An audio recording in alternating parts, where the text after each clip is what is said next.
본문은 바울의 고별 설교입니다. 목회자들 가운데 신무지를 사임하고 다른 곳으로 이동할 때 마지막 설교 때 오늘 본문을 많이 인용합니다. 지난 한 주간 휴가를 다녀왔는데 휴가 갔다 와서 고별 설교하는 것은 예의가 아니고 사도행전 본문을 제가 연속적으로 강의하다 보니까 이 본문을 지금 접하는 것이기 때문에 오해하지 마시고 본문을 이해해 주시면 좋겠습니다. 바울의 고별 설교는 자신의 지나온 삶과 자신이 그동안 해왔던 사역을 돌아보는 것이 핵심입니다. 이를 바탕으로 성도들에게 어떤 믿음 생활을 지향해야 할 것인가, 이것을 분명합니다. 바울의 설교를 통해서 그의 비전은 무엇이고 동시에 나의 비전은 무엇이며 그 비전을 향해 나의 믿음 생활은 어떻게 이루어지고 있는지 점검하는 시간이 되기를 바랍니다.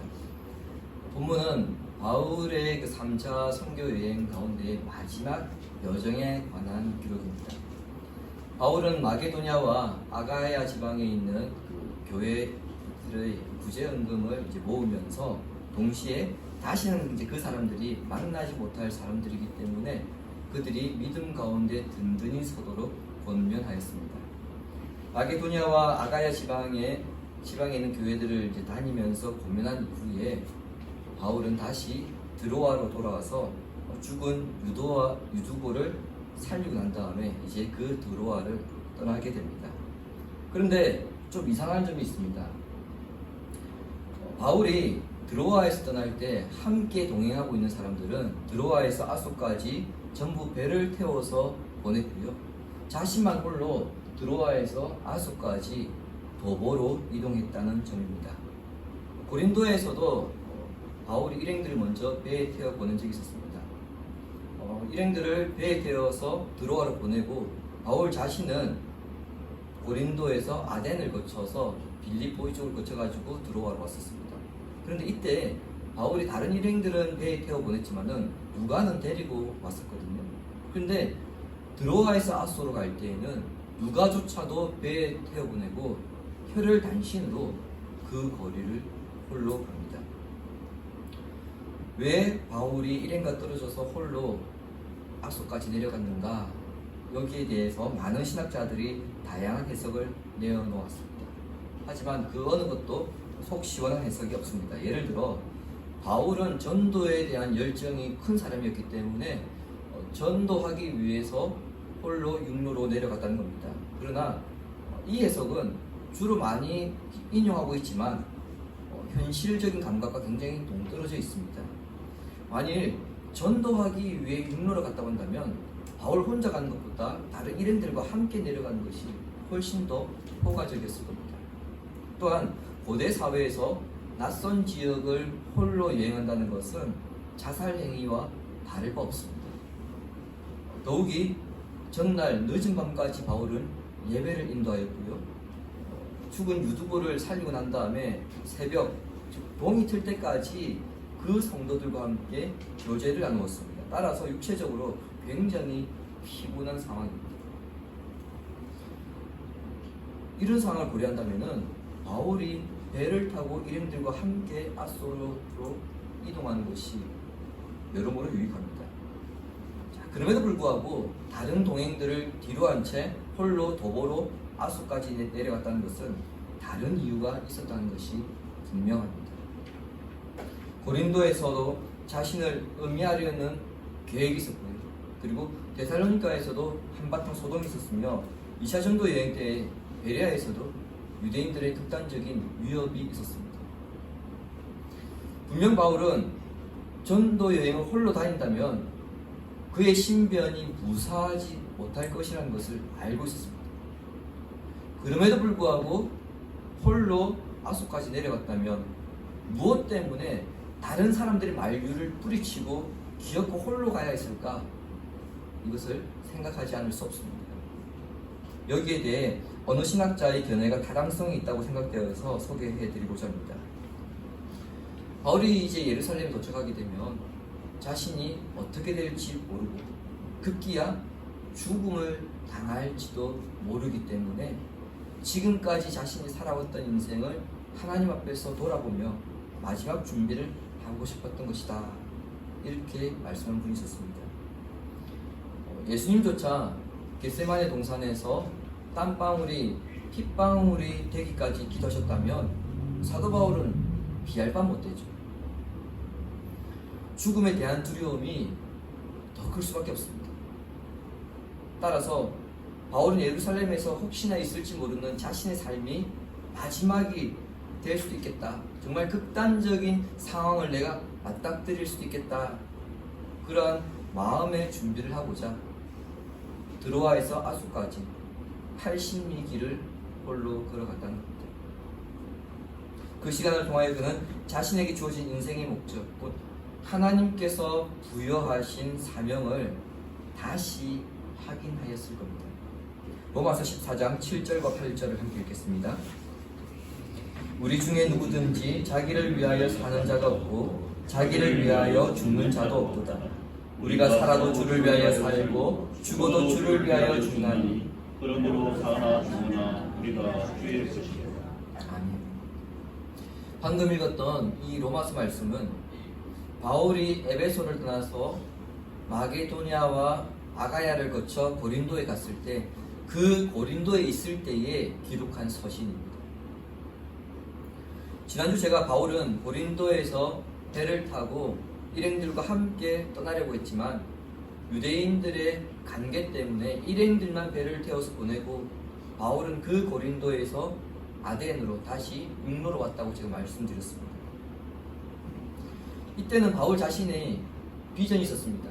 내가 예루살렘을 거쳐서 로마까지 가야 한다. 이런 비전이 있었을 때입니다. 그러나 예루살렘이든 로마든 자신의 운명이 어떻게 될지는 알 수 없었기 때문에 죽음에 대한 두려움을 정리하고자 홀로 아소까지 내려갔다는 겁니다.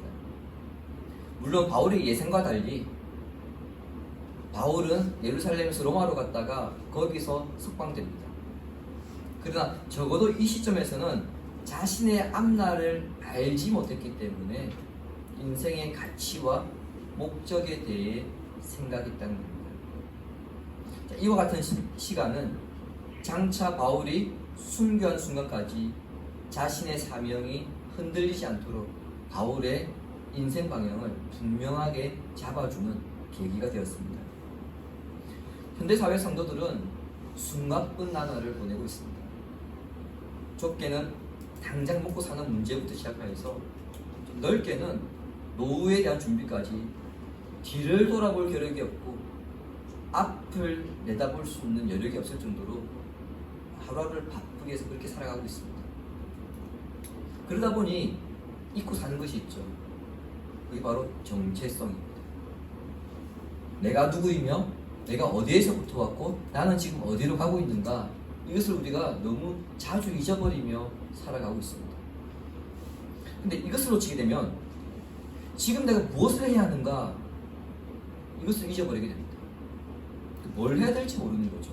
바쁘게 뭔가를 하고 있는데 정작 내가 지금 하고 있는 것이 하나님께서 보시기에 올바른 일인가, 이것을 판단할 기준을 놓쳐버리게 됩니다. 그리스도인은 오늘 하루의 삶이 끝이 아니고 또 이 땅에서의 죽음이 끝이 아니라 우리는 다음 생을 준비해야 하는 사람들입니다. 죽음 이후를 우리가 준비해야 되는 사람들인 거죠. 따라서 아무리 우리의 삶이 바쁘더라도 자신의 정체성을 놓치는 그런 일이 있어서는 안 됩니다. 내가 누구이며 내가 어디에서부터 왔고 내가 어디로 가는가, 이것을 놓쳐서는 안 됩니다. 자신의 정체성을 확인하며 인생에 나아갈 방향을 늘 점검하면서 우리는 살아가야 합니다. 매주 예배 드리고 있으니까, 내가 봉사하고 있으니까 별 문제 없이 그렇게 생각하는 것보다 신앙의 방향을 점검하여서 나에게 주어진 은사로 내가 감당해야 할 사명은 무엇인가, 세상과 등져서 잠잠히 점검함으로써, 즉 조금은 우리가 세상과 떨어져서 우리 자신과 신앙의 방향에 대해 점검함으로써 인생의 방향을 바르게 설정하며 살아가시길 바랍니다. 아소까지 홀로 육상으로 이동한 바울은 이제 동행자들과 합류하여서 낮에는 항해하고 밤에는 인근 항에서 기착하여 하룻밤을 보내는 식으로 그렇게 이동합니다. 그래서 닷새 동안 이동하여서 밀레도에 도착하게 됩니다. 밀레도는 지도에 보시는 것처럼 에베소에서 남쪽으로 45km 정도 떨어진 항구인데요. 에베소는 바울에게 굉장히 특별한 도시이죠. 따라서 앞으로 마지막이 될지 모르는 상황에서 바울이 에베소에 들르는 것은 당연합니다. 하지만 바울은 에베소로 가지 않고 밀레도에 가서는 사람들을 보내서 오히려 에베소 교회의 장로들을 밀레도에 오라고 합니다. 이것은 시간적인 여유가 없었기 때문입니다. 16절에 의하면 바울은 유대인의 3대 절기 가운데 하나인 오순절에 예루살렘에 도착하려고 하루라도 지금 시간을 아끼려는 그런 상황을 우리에게 보여주고 있습니다. 이때가 오순절 전까지 대략 한 30일에서 33일 정도 남았을 때입니다. 따라서 바울이 에베소까지 갔다 오기에는 시간이 너무 부족하고 또 시간을 지체하지 않기 위해서 에베소 교회 장로들을 밀레도로 부른 겁니다. 목회자들은요, 바울의 이러한 심정을 조금이나마 이해하고 느낄 수 있습니다. 목회자들이 여러 번의 고별 설교를 한다는 것은 여러 번의 시무지를 이동한다는 표현이잖아요. 근데 시무지를 이동하다 보면은 시간이 지나서도 유독 어느 교회는 마음이 쓰이고 그 교회의 소식이 기다려지는 교회들이 있습니다.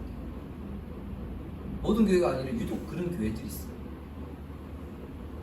근데 그러한 교회는 기회만 된다면 어떻게든 방문하고 싶어하는 마음이 있습니다. 떠난 후에 교회가 얼마나 성장했는지, 그 교회 성도들의 안부는 어떠한지, 잘 지내고 있는지 궁금해서 기다렸습니다. 그렇게 볼 때 바울이라면 또 이제 이 만남이 마지막이라고 한다면 당연히 에베소를 방문하는 것이 정상입니다. 그게 상식적입니다. 그런데 그는 오순절에 늦지 않도록 예루살렘에 도착하기 위해서 자기에게 특별했던 그 예루살렘 교회를 방문하지 않습니다. 오히려 장로들을 불러 모았죠. 어떻게 보면 굉장히 이해하기 어려운 행동인데, 누가는 바울의 이러한 행동이 오순절을 지키기 위해 한 행동, 즉 바울은 여전히 유대인들의 전통을 존중하고 지키고 있는 경건한 유대인이다, 이 사실을 강조하고 있는 것입니다. 동시에 이러한 모습은요, 나중에 우리가 21장에서 보게 되겠지만 바울이 소아시아에 있는 유대인들에게 모세의 율법을 떠나게 가르친다, 이러한 유대인들의 고소가 전혀 사실이 아니라는 것을 드러내는 겁니다. 봐라, 유대인들은 율법에서 떠나도록 가르치고 있는 것이 아니라 본인이 지금 율법을 지키고 있는 거 아니냐, 이것을 드러내는 행위라는 겁니다. 바울은 선교여행을 다니면서 이제 그 지역을 떠날 때마다 아마 그 교회 성도들에게 마지막 권면을 했을 겁니다. 이걸 우리가 고별 설교라고 하죠. 근데 성경에는 바울이 그 지역을 떠날 때 고별 설교가 전혀 기록되어 있지 않는데, 본문에서 에베소 교회 장로들을 향해서 한 이 고별 설교가 유일하게 기록이 되어 있습니다. 자, 이것을 통해서 우리는 바울이 그동안 지나왔던 교회에서 어떤 설교를 했는가, 어떤 내용을 전달했는가 우리는 유추할 수 있습니다. 본문의 고별사는 35절까지 이어지는데요, 크게 두 가지 주제로 구성되어 있습니다. 그 가운데 오늘 본문인 18절에서 27절은 첫 번째 주제로서, 여기에는 예루살렘에 올라가려는 그 바울의 비장한 모습을 통해서 성령에 사로잡혀 복음과 그리스도만을 위해 살아가려고 하는 바울의 강력한 의지가 나타나고 있습니다. 바울의 고별 설교를 살펴보기 전에, 바울이 이 설교를 하기 전에 그가 전제하고 있는 것이 있습니다. 여러분, 이것은 이 전제를 기억하시고 이 설교를 보셔야 됩니다. 자, 그 전제가 무엇인지 제가 다시 말씀드릴 테니까 잘 기억하시기 바랍니다. 25절입니다. 보라, 내가 여러분 중에 왕래하며 하나님의 나라를 전파하였으나 이제는 여러분이 다시 내 얼굴을 보지 못할 줄 아노라. 전제가 무엇입니까? 다시는 내 얼굴을 보지 못한다는 겁니다. 이 말 때문에 설교가 끝난 후에 에베소 교회 장로들이 바울의 목을 끌어안고 웁니다. 그렇다면 다시 보지 못할 그 사람들을 향한 바울의 첫 번째 설교 주제가 무엇인가? 그것은 바울 자신이 소아시아에 발을 들여놓은 그날부터 해서 오늘 이 시간까지 자기가 해야 될 모든 책임을 다했다는 겁니다. 이것을 위해 바울은 두 가지를 강조합니다. 먼저는 18절부터 21절에 기록되어 있는데 어려운 시험과 환난 속에서도 자신이 그리스도의 종, 이 신분이라고 하는 이 정체성을 망각하지 않았다는 겁니다. 내가 소아시아에 들어온 첫날부터 오늘 이 시간까지 나는 그리스도의 종으로서 살았다. 이것만큼 내가 자부한다. 이 사실을 너희도 알지 않느냐? 이것을 지금 이야기하고 있습니다. 18절부터 21절까지 여러분 문장이 좀 깁니다. 문장이 여러 개가 있는 것 같은데 실제 헬라어 문장에서는요 이게 한 문장입니다. 18절부터 21절까지. 아마 이거 한글로 번역할 때 이 번역자도 굉장히 힘들었을 겁니다. 근데 이 문장의 핵심은 당연히 주어 동사겠죠. 주어는 장로들을 가리키는 당신들이고요. 동사는 안다입니다. 그러니까 내가 아시아에 들어온 첫날부터 떠나는 날까지 당신들 가운데 살면서 내가 어떻게 했는지 당신들이 알지 않느냐? 당신들은 알고 있다. 이게 지금 바울이 강조하는 겁니다. 그러면서 자신이 어떻게 사역하였는지를 구체적으로 상기시킵니다. 바울의 사역은 주를 섬긴 것과 그리스도에 대한 믿음을 증거한 것입니다. 섬김이라는 것은 우리가 잘 아는 단어인 둘로스의 동사형입니다. 둘로스는 헬라어로 종이란 뜻이죠. 근데 이 종이라고 하는 이 단어가 동사형으로 쓰이게 되면 예속되다, 종속되다 이런 뜻이 됩니다. 바울이 종이 됐다는 것은 바울이 예수에게, 그리스도에게 종속되었다, 예속되었다 그런 사람입니다. 그런 뜻이죠. 나는 그리스도에게 종속된 사람이야. 이런 마음으로 하루하루를 살았다는 것. 그럼 종에게 요구되는 자세가 무엇입니까? 종에게 요구되는 자세는요, 예수님께서 말씀하시는 것처럼 온전한 겸손입니다.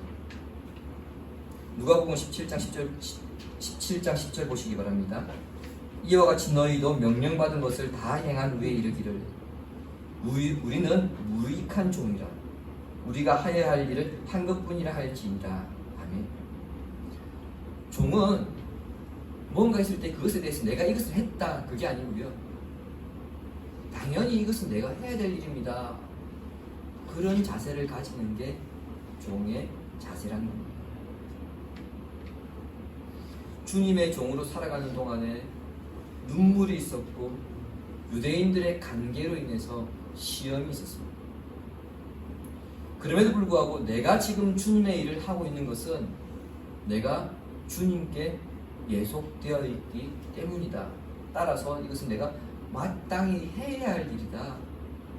이러한 인식이 있었기 때문에 누가 보더라도 입을 댈 수 없을 만큼의 사역을 했던 것입니다. 이것을 바울은 겸손이라고 그렇게 표현합니다.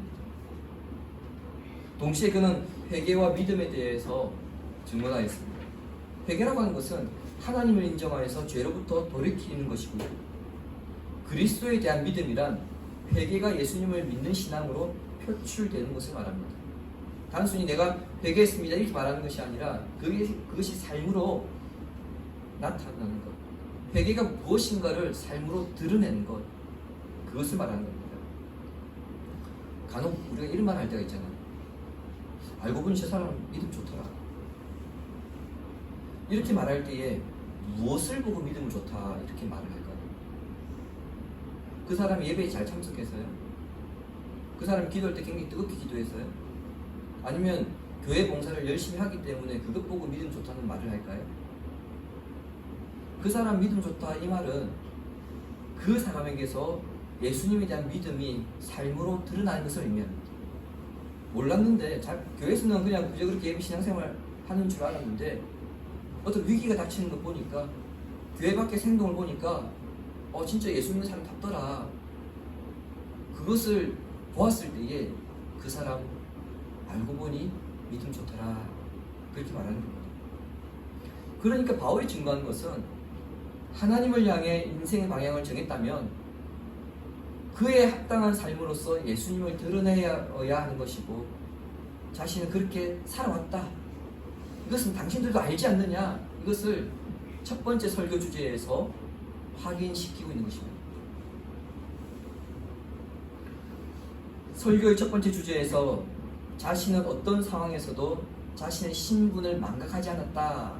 이 사실을 강조한 바울은 다음으로 22절에서 27절에 기록된 대로 예루살렘에 올라가려는 비장한 각오를 강조합니다.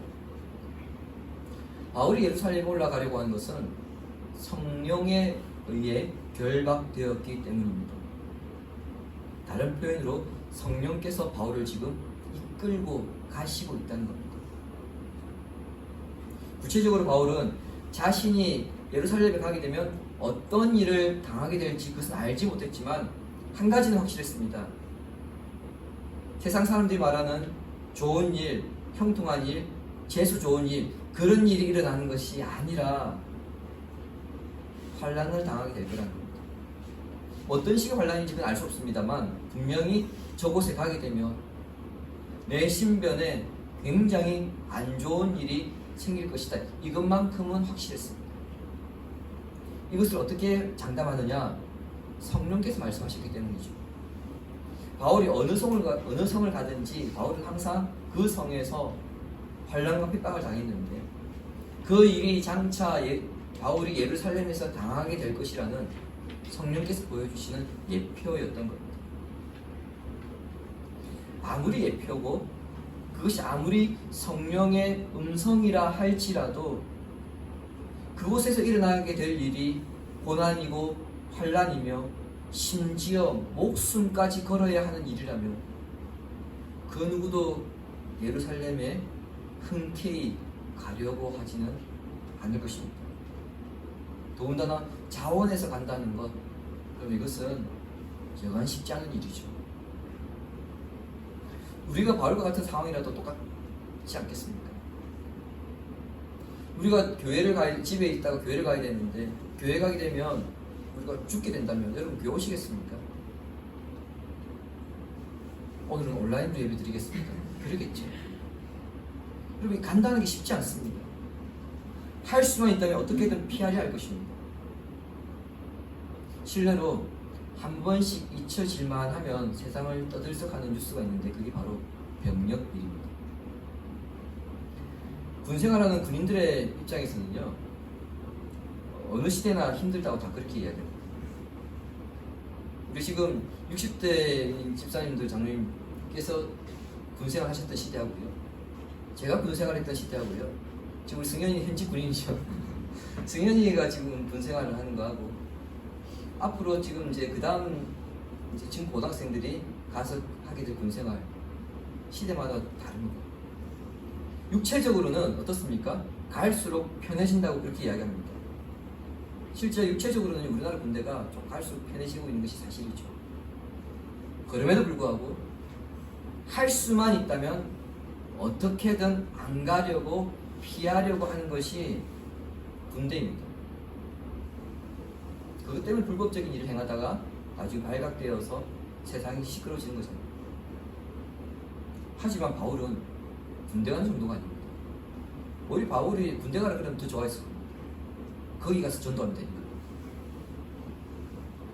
예루살렘 가는 순간에 체포는 피할 수 없습니다.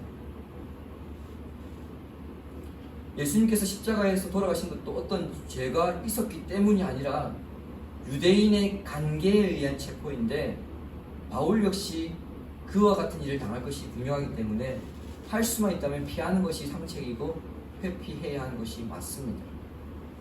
그래서 본문에 나오지 않습니다만 다음 장 21장 12절에 보시면 바울의 설교를 듣던 에베소 교회 장로들이 바울의 바지깡이를 붙잡습니다. 예루살렘에 가면 안 된다는 겁니다. 지금 바울의 설교를 듣고 있는 이 장로들도 그렇게 이야기해요. 가면 안 된다. 왜 죽으려고 그 길 가려고 하는가? 하지만 바울의 반응은 어떻습니까? 24절 함께 읽겠습니다. 내가 달려갈 길과 주 예수께 받은 사명 곧 하나님의 복음을 사치려 하되 나의 생명조차 조금도 귀한 것으로 여기지 아니하노라. 이 말씀을 조금 더 정확하게 번역하려면 마치게 하면은 이 부분을 완수하기 위해서 또는 완수할 수만 있다면 이렇게 고칩니다. 나의 달려갈 길, 즉 예수님께서 나에게 주신 사명이 하나님의 은혜의 복음을 증언하는 일을 완수할 수만 있다면 나의 생명을 조금 더 귀한 것으로 여기지 않겠다. 이게 좀 더 정확한 번역입니다. 자신의 생명이 가치 없다는 것이 아니라 주님이 맡기신 일에 대해서 자신의 생명은 가치 없는 것으로 간주한다, 이런 뜻입니다. 불 속에 갇혀있는 사람을 구하기 위해서 소방관이 그 불 속으로 뛰어듭니다. 이때 소방관이 자기 생명을 가치 없는 것으로 여기기 때문에 뛰어드는 것이 아닙니다. 불 속에 갇혀있는 그 사람의 생명의 가치를 더 중요하게 여기고 지금 자기가 해야 하는 이 일, 사람을 구하는 이 일의 가치가 중요하기 때문에 그 순간만큼은 자기 생명의 가치를 뒤로 하는 겁니다. 결코 자기의 목숨의 가치를 버리는 것이 아닙니다. 대부분의 사람들은 좋은 것, 편한 것, 성공할 수 있는 것, 가능성이 있는 것, 이런 것을 택합니다. 하지만 바울은 어떤 것을 선택합니까? 주님이 원하시는 것을 선택합니다. 고난과 시련 앞에 당당히 서는 모습을 통해서 자신은 그리스도의 종으로 살아왔다는 것을 지금 에베소 교회 장로들에게 각인시키고 있는 것을 우리가 설교를 통해 보게 됩니다. 주님이 사랑하시는 성도 여러분, 20년 전 KBS PD였던 김우현이라는 분이 퇴사하여서 다큐멘터리를 찍었는데 이 다큐멘터리가 한국 교회에 굉장한 충격과 도전을 주었습니다. 몇 개의 작품들을 찍었는데 여러분들이 아마 보신 분도 있을 거예요. 그 작품의 이름들이 팔복 시리즈입니다. 여러 작품을 찍었는데 그중 2편이 애통하는 자는 복이 있나니 라는 주제입니다. 카자흐스탄에서 선교 사역 중이던 한재성 선교사님의 아내가 그 현지에서 강도에 의해 처참하게 살해당했습니다. 어린 두 딸을 데리고 한국에 들어와 안식년을 보내며 영정 앞에서 하염없이 울었던 그 장면이 팔복 시리즈 애통하는 자는 복이 있나니 여기에 담겨 있습니다. 복수를 한다면 몰라도 그렇지 않다면 누가 과연 그 카자흐스탄으로 자기 아내를 처참하게 죽인 그곳으로 다시 가고 싶겠습니까? 그러나 한재성 선교사는 카자흐스탄으로 다시 갔습니다. 바울이 예루살렘으로 갔습니다. 그들은 자신의 목숨이 보장되어 있지 않는 그곳으로 왜 다시 갔을까요? 바로 더 큰 사랑을 보았기 때문입니다. 새벽에 교회 올 때 극동방송에 우리들 교회 김양진 목사님 그 큐티 방송이 나오거든요.